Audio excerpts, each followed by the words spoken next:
Bismillahirrahmanirrahim.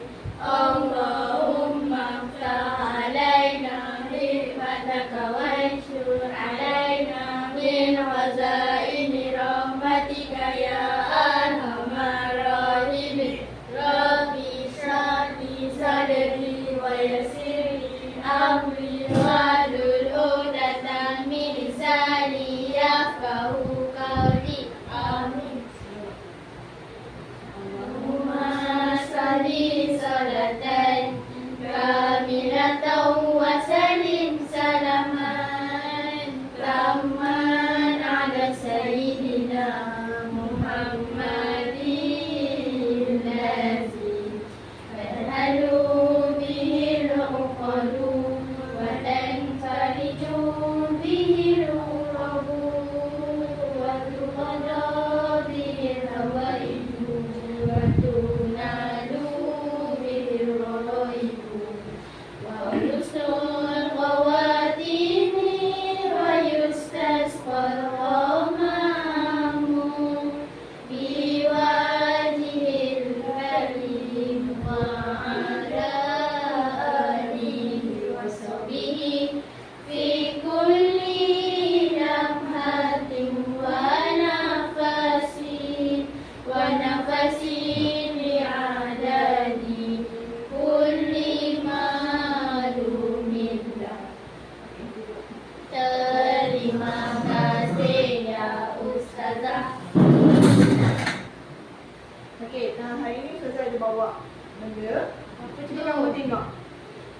Apa itu Ustazah? Agak apa?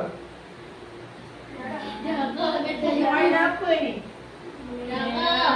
Darah, lu macam darah. Okey ni? Dari baby. Tadi culik baby Okey. Okey, tengok depan saya tunjuk apa. Okey. Nampak tak gambar kat depan? Enggak. Gambar apa yang kamu nampak? Baby. Baby. Jadi, Air. kaki berdarah lagi. Muntah lagi. Okey, nampak tak kat depan gambar apa? Enggak. Gambar apa? Gambar baby. Baby lagi. Darah. Darah lagi. Dahi.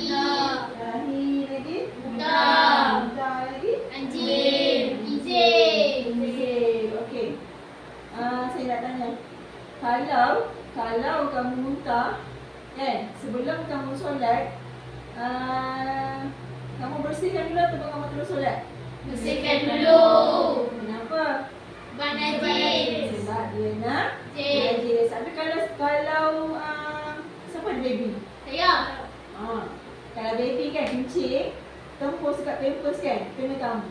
Kamu rasa kamu nak kena bersihkan dulu atau tidak? Bersihkan. Sebab Najis. Sebab itu nak najis. Tapi kalau luka dekat tangan ke, luka kat sini ke, sebelum solat, kamu nak bersihkan dulu tak? Kena, sebab darah pun adalah salah satu Najis. najis.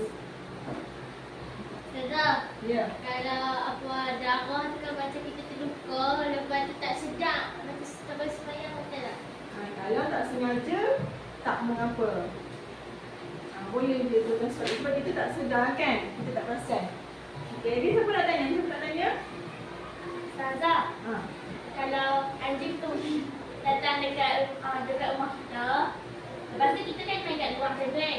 Nak solat tu nak kena cuci tu macam mana? Itu yang kita akan belajar sekejap lagi Okey, apa nak tanya?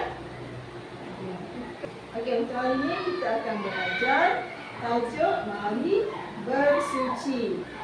Sebelum saya menerangkan atau jelaskan, saya nak kamu dapat boleh nak sampaikan. Yang pertama menyatakan pengertian najis. Yang kedua menjelaskan, kamu dapat menjelaskan bahagian dan jenis najis serta cara menyucikannya. Kemudian menguraikan kepentingan bersuci dalam kehidupan Seharian. Okey, bersuci ini adalah berkaitan dengan Najis. najis. Okey. Sebelum kita bersihkan najis, kita kena tahulah maksud najis tu apa, betul? Betul. Okey, apa maksud najis? Pengertian najis benda kotor yang menghalang daripada sah solat seperti darah dan dahi. Okey, cuba kamu sebut. Okey, kelas 3 saya sebut. Najis ialah semua benda kotor yang menghalang daripada sah solat seperti darah dan tahi. Cuba yang belakang. Cuba sebut yang belakang. Najis ialah apa dia? Najis ialah semua benda kotor yang menghalang daripada sah solat seperti darah dan tahi. Okey, yang depan pula. Najis ialah semua benda kotor yang menghalang daripada sah solat seperti darah dan tahi. Okey, sekali lagi kelas sama-sama. Najis ialah semua benda kotor yang menghalang daripada sah solat seperti darah dan tahi. Okey. Afan pula. Cuba sebut. Najis ialah semua benda kotor yang menghalang daripada sah solat seperti darah dan tahi. Mirza. Najis ialah semua benda kotor yang menghalang daripada sah solat seperti darah dan tahi. Okey, Dania. Najis ialah semua benda kotor yang menghalang daripada sah solat seperti darah dan tahi. Okey, Balkis. Najis ialah semua benda kotor yang menghalang daripada sah solat seperti darah dan tahi. Okey, Ustazah nak dengar bagaimana yang lagi kuat sebut. Nanti cuba kumpulan A sebut. Najis ialah semua benda kotor yang menghalang daripada sah solat seperti darah dan tahi. Nanti kau. Najis ialah semua benda yang kotor yang menghalang daripada sah solat seperti darah dan tahi. Nampak macam yang belakang lagi kuat. Okey, tapi tak apa. Okey, Ustazah nak test. Okey, kita akan buat aktiviti planet puzzle. Okey, kita akan berjalan-jalan ke dalam planet. Okey, aktiviti ni saya nak kamu susun pengertian najis. Saya panggil seorang-seorang bermula daripada Afan. Silakan.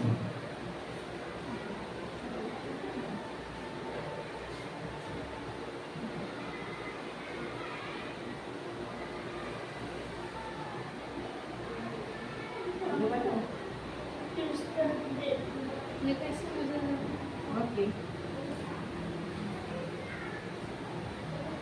Afan je.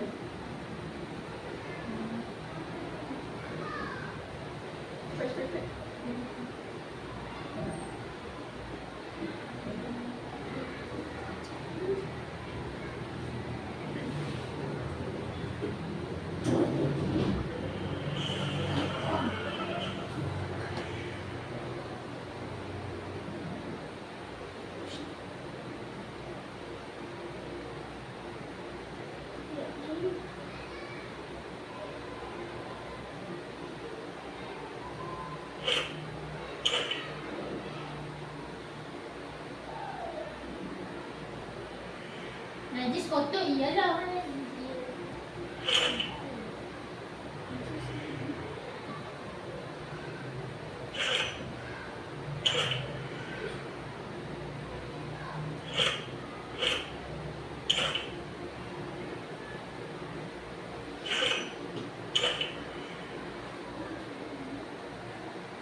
Okey,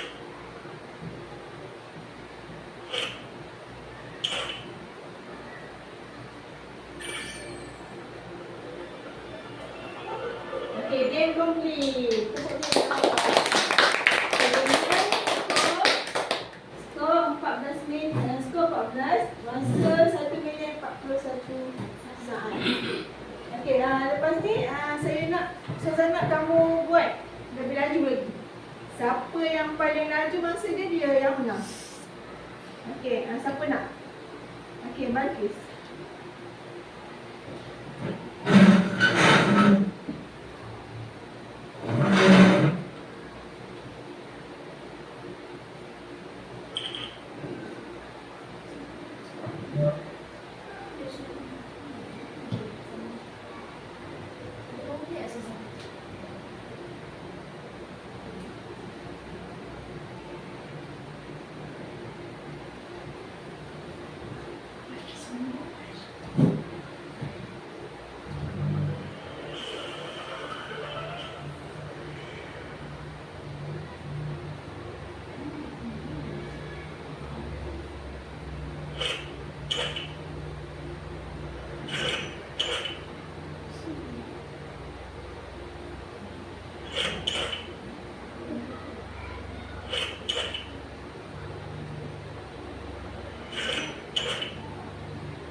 Siapa nak teruskan?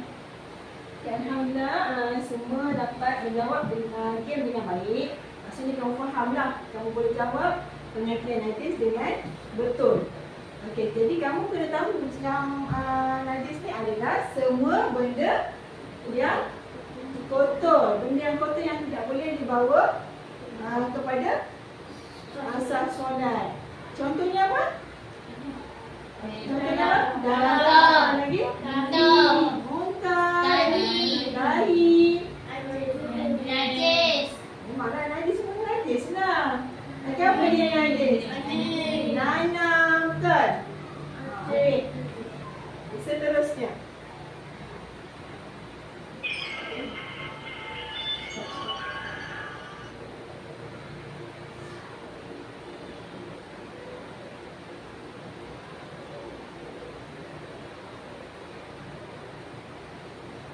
Seterusnya, cara menyucikan najis menurut Islam. Seterusnya kita sambung jenis-jenis najis. Siapa tahu jenis-jenis najis ada berapa? Tiga. Boleh sebutkan apa dia?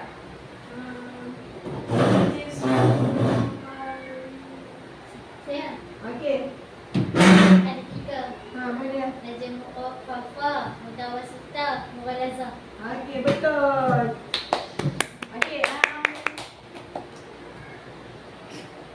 Okey, Ustazah akan jelaskan lagi lebih detail tentang jenis-jenis najis.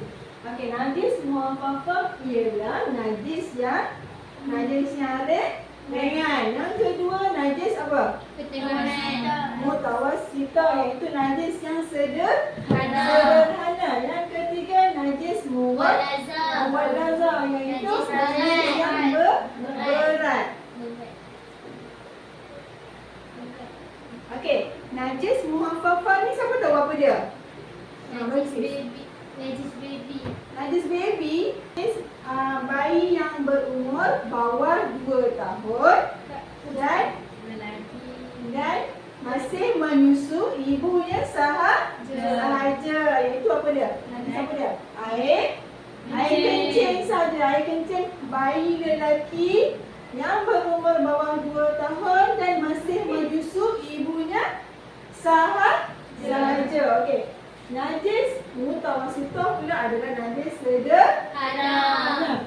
Iaitu seperti Darah. darah, Nanah. nanah, Muntah. lagi apa? Muntah. Muntah, lagi apa? Bangkai. Bangkai. Lain kecil. Selain daripada najis muhaffafah dan najis muwalazah adalah najis mutawasithah. Okey. Yang ketiga najis yang berat. Najis yang berat ni apa? Najis khinzir anjing. Najis muhalazah. Anjing, Khinzir. khinzir ataupun babi serta keturunannya. Ya. Benda ni adalah haram. Kan betul tak? Tak boleh sentuh, haram. Okey. Okey, Ustazah nak kamu ulang balik apa yang saya sebut. Najis muhaffafah Najis muhaffafah ialah air kencing bayi lelaki air kencing bayi lelaki yang berumur bawah 2 tahun yang berumur bawah 2 tahun dan masih menyusu ibunya sahaja. dan masih menyusu ibunya sahaja.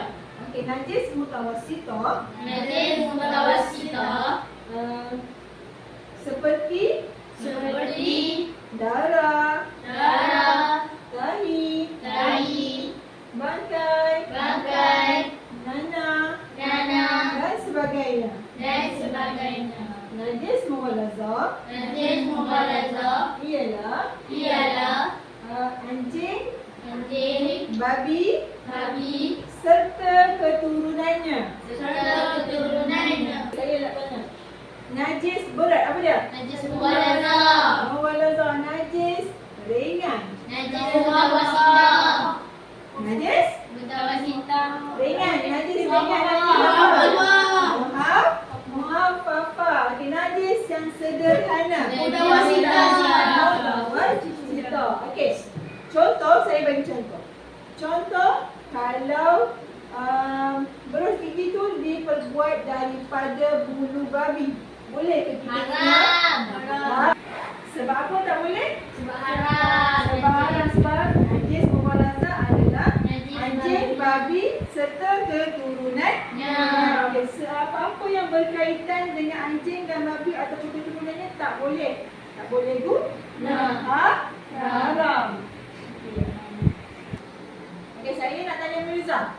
Okey, kalau baby perempuan yang berumur bawah 2 tahun dan masih menyusu ibunya sahaja, itu adalah kategori najis apa? Mutawasithah.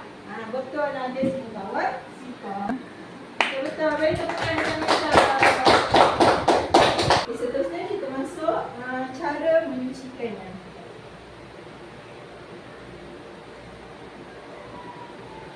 Okey, najis muhaffafah. Najis muhaffafah hendaklah dihilangkan terlebih dahulu. Di sini dilap dulu najis itu terlebih dahulu. Yang kedua, renjiskan dengan air mutlak tempat yang terkena najis. Lepas tu dilap hingga ke kering. Okey, najis muhaffafah tadi apa? Najis muhaffafah tadi apa? Najis ringan. Dah ringan. Okey, najis yang ringan iaitu apa dia? Air kencing baby lelaki Air kencing bayi lelaki di bawah umur 2 tahun. di bawah 2 tahun dan masih menyusu Ibunya sahaja. ibunya sahaja. Cara nak menyucikan najis muhaffafah adalah hendaklah dihilangkan dahulu najis tersebut. Kemudian renjiskan dengan air mutlak di tempat terkena najis. Lepas tu kamu lap hingga ke kering. Ya? Apa? Saya nak tahu air mutlak tu apa. Okey. Siapa tahu air mutlak tu apa? Afan tanya air mutlak tu apa? Okey, air mutlak itu adalah air yang suci lagi menyucikan. air suci lagi menyucikan. Okey. Seterusnya adalah najis mutawasithah. Cara menyucikan najis mutawasithah mutawassithah adalah dibuang najis itu terlebih dahulu. Lepas tu cuci dengan air mutlak tempat yang terkena najis sehingga hilang bau, warna dan rasanya. Okey, saya bagi contoh. Kamu nak solat, di tempat solat tu ada najis. Contohnya tak kicap ke, tak ayam ke. Okey, macam mana kamu nak bersihkan dulu? Buang najis terlebih dahulu. Lepas tu Cuci dengan air mutlak. okey, cuci dengan air mutlak sehingga Bau, hilang bau, rasa dan warnanya. Bila dah yakin, boleh kamu teruskan solat kamu tadi tu. Faham tak? Faham? Okey, seterusnya kita sambung cara menyucikan najis mughallazah. Okey, cara menyucikan najis mughallazah, yang pertama hendaklah dibuang najis itu terlebih dahulu. Okey, yang kedua, tempat yang terkena najis itu diseluruh dengan air bercampur tanah. Dan yang ketiga, cuci dengan air mutlak sebanyak 6 kali hingga hilang warna, bau dan rasanya. Okey, cuba kamu sebut semula macam mana cara menyucikan najis mughallazah. Hendaklah dibuang najis itu terlebih dahulu. Kemudian Tempat yang terkena najis itu diseluruh dengan air bercampur tanah. Kemudian Cuci dengan air mutlak sebanyak 6 kali hingga hilang warna, bau dan rasanya. okey, seterusnya kita buat aktiviti swap ni, iaitu kelaskan najis mengikut jenis-jenisnya. Saya akan panggil seorang-seorang jawab game ni. Okey, Nanya.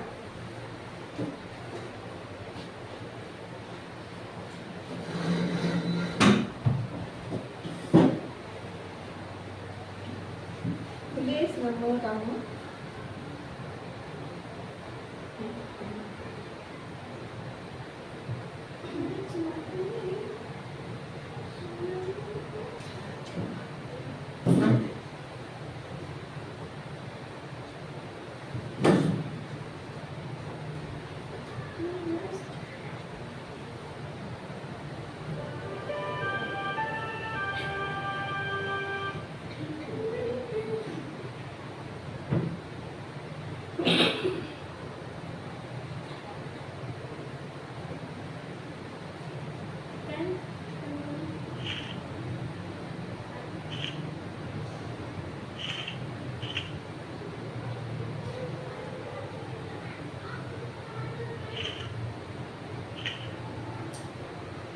Jelaskan ikut jenisnya.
Ya. Submit answer.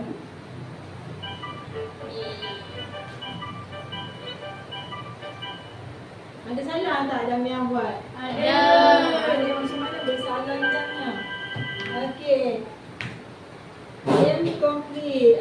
Dami dapat skor 8/9 dengan masa 1 minit 41.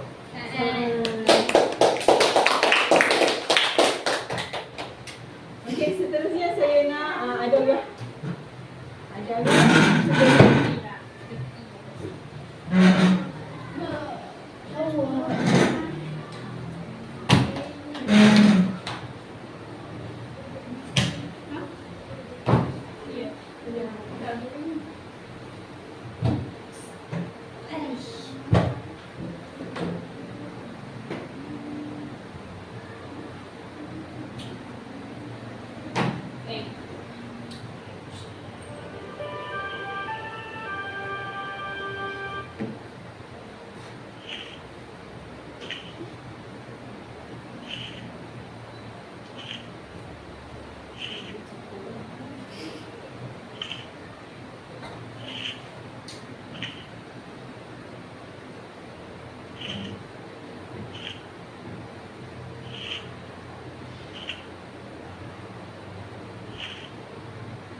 Skor dengan 9/9 dengan masa 41 saat. Daripada markah aktiviti yang kamu buat tadi, antara 7 hingga 9 markah, maksudnya kamu boleh menguasai tajuk, jenis-jenis dan cara menyucikannya. Maksudnya kamu faham lah, betul? Betul. Faham kan? Faham. Okey, seterusnya kita akan masuk kepada kepentingan bersuci dalam kehidupan seharian. Bersuci dalam kehidupan seharian kenapa penting? Kenapa penting bersuci? Kenapa kita perlu bersih dalam seharian? Kenapa? Untuk menghindari daripada segala penyakit. Lagi? Orang Islam disuruhkan menjaga kebersihan. Mengelakkan hukuman. Lagi apa? Cuba bayangkan kalau kamu tak bersih, apa yang menjadi? Sakit. Boleh jadi sakit, betul? Betul, hospital. Masuk hospital. Contoh sakit? Demam. Batuk, sakit Semua. gigi. Sakit gigi, kalau masuk gigi, sakit gigi lah, betul? Okey. Okey, mari kita tengok kepentingan bersuci dalam kehidupan seharian. Yang pertama, menandakan kesempurnaan iman. Okay, bila kita menjaga kebersihan dalam seharian, itu menandakan kesempurnaan iman. Dalam Islam disebut an-nazafatul minal iman. Cuba sebut. An-nazafatu minal iman. Yang kedua, sentiasa sihat dan terhindar daripada penyakit. Kalau kita menjaga kebersihan seharian, kita akan terhindar daripada segala penyakit. Yang ketiga, berasa selesa dan segar untuk bergerak ke mana-mana. Kalau kita tak jaga kebersihan, kamu rasa selesa tak? Tak. Selesa, betul? Jadi kita kena jaga kebersihan sehari-harian. Okey, yang keempat, ibadah menjadi sah dan diterima Allah. Kalau kita kalau kita berada di dalam keadaan yang tidak suci, sah tak solat kita? Tak. Sah tak ibadah kita? Tak. Tidak sah. Okey. Yang kelima, mendapat pahala di sisi Allah. Bila kita menjaga kebersihan, kita akan mendapat pahala. Okey, yang keenam, imej umat Islam dipandang mulia oleh penganut agama lain. Kalau kita jaga kebersihan, agama lain mesti pandang kita lebih mulia. Okey, yang ketujuh, hidup dengan tenang dan harmoni. Okey, saya nak cuba sebut satu-satu. 1, 2, 3. Kepentingan bersuci dalam kehidupan seharian. Yang pertama. Menandakan kesempurnaan iman. Yang kedua. Sentiasa sihat dan terhindar dari penyakit. Yang ketiga. Merasa selesa dan segar untuk bergerak ke mana-mana. Yang keempat. Ibadah menjadi sah dan diterima Allah. Yang kelima. Mendapat pahala di sisi Allah. Yang keenam. Ilmu umat Islam dipandang mulia oleh penganut agama lain. Yang ketujuh. Hidup dengan tenang dan harmoni. Okey, jadi faham semua? Faham. Okay, seterusnya kita buat aktiviti true or false. Maksudnya betul dan ataupun salah. Okey, tapi kamu kena jawab dalam game ni tau. Okey, tentang kepentingan bersuci dalam kehidupan. Siapa saya sebut nanti pergi ke depan dan jawab soalan tersebut. Okey, yang pertama saya nak Arifah.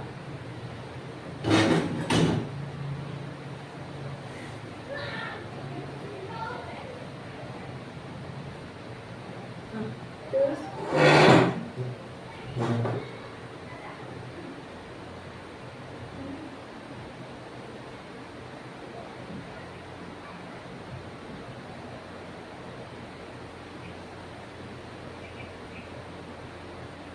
macam ni.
Boleh.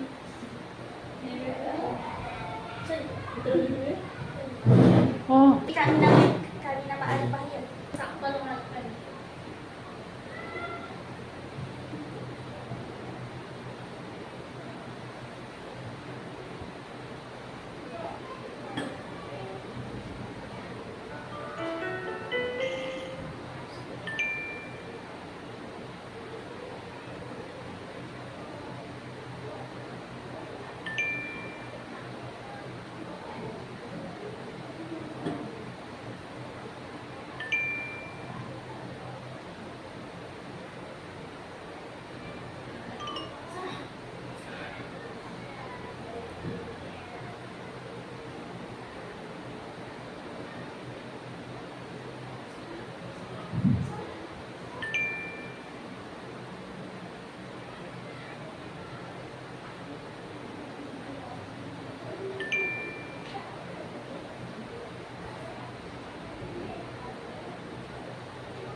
Dengan masa 48 saat. Seterusnya saya nak Afan.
37.9 saat.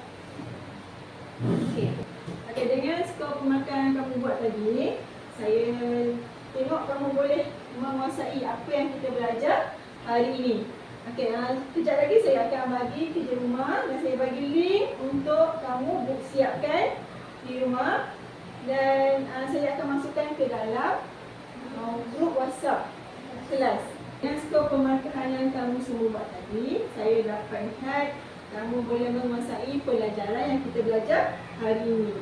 Okey, seterusnya saya akan bagi kerja rumah dan saya akan masukkan link kerja rumah ni ke dalam grup WhatsApp. Kamu pinjamlah sekejap handphone mak ayah kamu. Kamu siapkan kerja rumah pada malam ni dan saya akan lihat siapa yang tak buat, siapa yang buat. Okey, kerja rumah ni merangkumi semua yang kita belajar hari ini, iaitu pengertian najis, lagi apa? Jenis-jenis najis, cara menyucikan najis dan kepentingan bersuci dalam kehidupan seharian. Okey, kita ulang balik apa yang kita belajar tadi. Bermula dengan pengertian najis. Jadi apa dia? Najis ialah Semua benda kotor yang menghalang daripada saudara seperti darah dan kaki. Lepas tu jenis Jenis najis. Jenis najis ada berapa? 3. 3. Apa dia? Al-Fafafaf. Najis najis yang paling ringan. Yang kedua najis mutawasitah. Najis yang paling berat. Mughalazah. Seterusnya adalah cara menyucikan najis.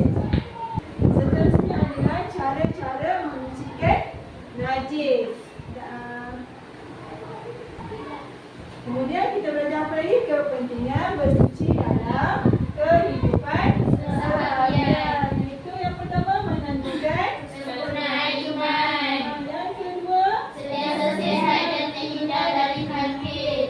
yang ketiga, Merasa selesa dan segar untuk bergerak ke mana-mana. keempat, Ibadah pada Isa dan diterima Allah. yang kelima, Mendapat pahala di sisi Allah. yang kelima, Mendapat pahala di sisi Allah. yang keenam, Imej umat Islam dipandang mulia oleh pengandung agama lain. dan yang terakhir. Hidup dengan tenang dan harmoni. Okey, jadi semua ni kamu dah pun belajar kan? Jadi kamu kenalah amalkan apa yang kita belajar pada hari ini. Contohnya, menjaga kebersihan ataupun bersuci, kepentingan bersuci dalam kehidupan seharian. Untuk mengelakkan kita daripada penyakit. Lagi, kita akan berasa selesa untuk ke mana sahaja. Lagi apa? Ibadah terima Allah. Allah akan terima ibadah kita bila kita berada dalam keadaan bersuci dan mendapat pahala. Selain daripada itu, imej kita dipandang Mulia oleh agama lain. agama lain. Bangun. Hari ini dengan tasbih kifarah dan suratul as. Bismillahirrahmanirrahim. Subhanallahumma wa bihamdika asyhadu an la ilaha illa anta astaghfiruka wa atubu ilaik. Bismillahirrahmanirrahim. Innal insana lafi khusr illa allazina amanu wa 'amilus solihati wa tawasaw bil haqq wa tawasaw bis sabr. Kita jumpa lagi pada kelas yang akan datang. Syukran ya Ustazah. Assalamualaikum warahmatullahi wabarakatuh. Waalaikumsalam warahmatullahi wabarakatuh ya Ustazah. Assalamualaikum warahmatullahi wabarakatuh. Saya ingin menyatakan refleksi pengajaran makro yang telah saya rakamkan di sekolah Rendah Agama Rakyat, Nurul Islamiyah, Jalan Kebun Gajah, Semanggol, Perak. Untuk keseluruhan pengajaran makro ini, semua murid telah mencapai objektif yang telah ditetapkan dan pengajaran makro ini tidak melebihi masa yang telah ditetapkan. Untuk pengajaran makro ini, saya mengajar mata pelajaran Pendidikan Islam tahun 4 dan bidang ibadah yang bertajuk Mari Bersuci. Dalam pengajaran makro yang telah saya jalankan, terdapat beberapa kekuatan, kelemahan dan cadangan penambahbaikan. Bagi kekuatan yang pertama adalah saya memerlukan internet yang baik kerana saya menggunakan teknologi dalam bahan bantu mengajar. Ini memudahkan bagi saya untuk melakukan aktiviti seperti planet puzzle terhadap murid-murid. Kekuatan yang kedua adalah interaksi dua hala antara guru dan murid-murid, di mana saya dapati murid-murid memberikan respon yang baik dan tindak balas yang baik terhadap pengajaran dan pembelajaran semasa dilaksanakan. Kekuatan yang ketiga adalah di mana saya memang mengajar dalam bidang agama. Guru besar memberikan galakan dan ini memudahkan bagi saya untuk menjalankan pengajaran makro di sekolah di mana saya berkhidmat. Untuk kelemahan yang pertama adalah berdasarkan di akhir pengajaran, saya dapati murid-murid kurang memberi perhatian terhadap pembelajaran tersebut kerana proses pengajaran yang dilakukan adalah di sebelah petang, menyebabkan murid-murid berasa letih dan mengantuk. Kelemahan seterusnya adalah saya hanya menggunakan bahan bantu mengajar dengan menggunakan slide sahaja. Seterusnya, kelemahannya adalah keadaan kelas yang agak sempit menyebabkan aktiviti-aktiviti di dalam kelas agak terbatas. Untuk cadangan penambahbaikan adalah penambahbaikan yang boleh saya lakukan dalam mempelbagaikan bahan bantu mengajar. Contohnya seperti gallery walk, jigsaw, round table dan sebagainya. Penambahbaikan seterusnya adalah dari segi penyampaian, di mana saya perlu mempelbagaikan penyampaian kepada murid-murid seperti menyanyi, video animasi bagi menarik minat murid-murid dan fokus murid-murid untuk belajar. Itu saja dari saya. Sekian, terima kasih.